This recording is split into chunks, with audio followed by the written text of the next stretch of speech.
Hi all, Nicole here with NickiFit A to Z, and I know it's been a while since I've posted something, but I wanted to get back to sharing with you those all-important movements and foundational exercises, strengthening our core, and yes, not only our abdominals or our belly, but also our back, especially the low back, and even those glutes, our bottom. So that's really what makes up our entire core, everything that wraps around that kind of girdle right here.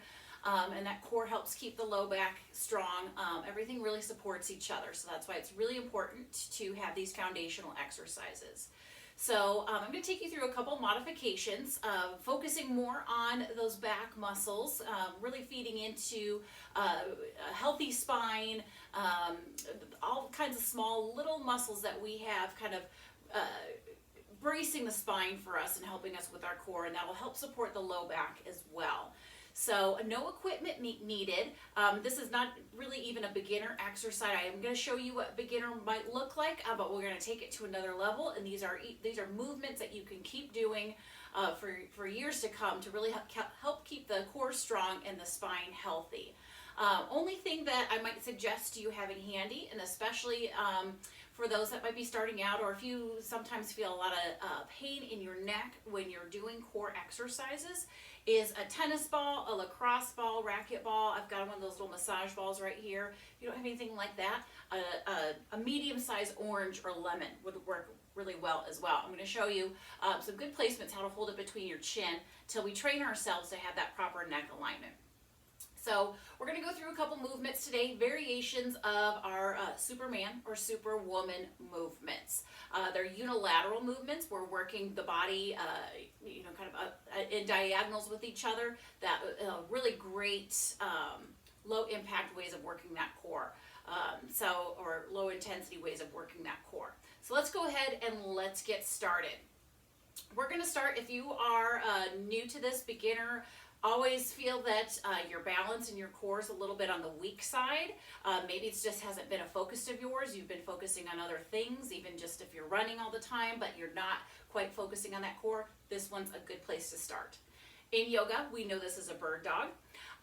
So we're going to be on our hands and knees. So just follow through with me here.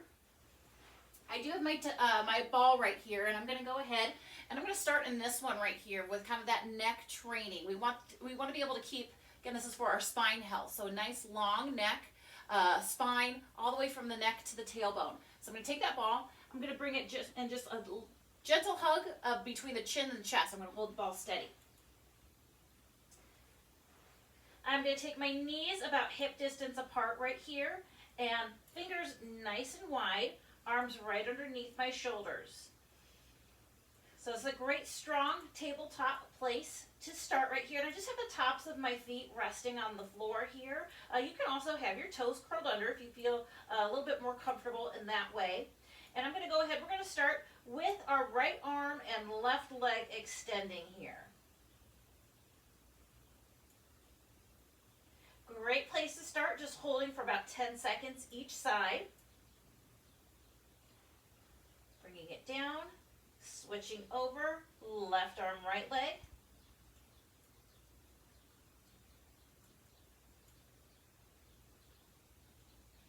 Good, just taking your time at 10 seconds each time. If that feels really easy, hold a little bit longer.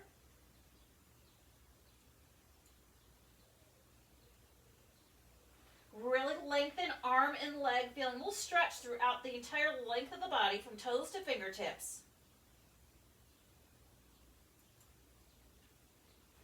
Good. Once those bird dogs feel really easy for you, or those quadruped Superwomans, Supermans, once you're feeling strong and you're feeling balanced, you're not noticing any back pain, let's go ahead, come on down to the floor. So taking it to the next level here. Again, I'm going to hold that ball right between my chin and chest. We're going to do a little chest hovering right here. So I know sometimes we tend to put a lot of stress in our neck, thinking we need our neck to lift our head, but really we're using the upper body, our shoulders and chest to lift the head. I'm going to keep the ball tucked between my chin and my chest. And I'm going to start right here, elbows bent. Want a strong squeeze of the glutes. And again, I'm going to start, right arm, left leg reaches up. Hold for about 10 seconds. Lower, left arm, right leg. Don't forget to breathe. 10-second holds right here.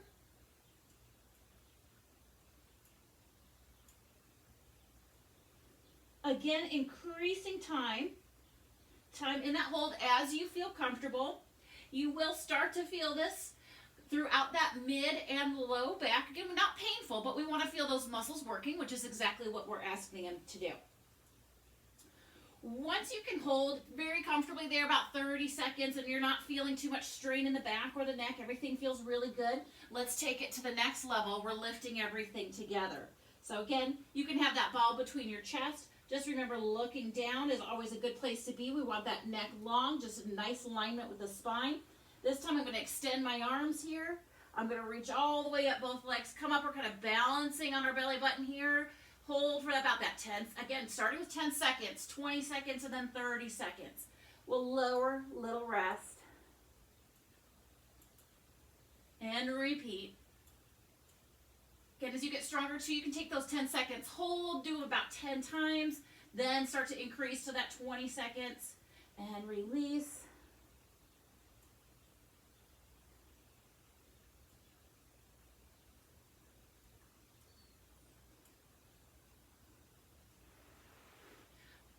So those are our modifications and progressions for strengthening the mid to low back, creating a healthy spinal environment, those muscles that support the spine, and our core. So of course, if you're suffering from any kind of low back pain, chronic back pain, definitely work with doctor, physical therapist, or if you're seeing a chiropractor for that, work with them first before jumping into these exercises. But if it's just kind of a tendency for weakness and early fatigue throughout those core and back muscles, these are great exercises to progress through to help build that strength and really keep that spine healthy for years and years to come. Once again, this is Nicole with NickiFit A to Z. Thanks so much for joining me.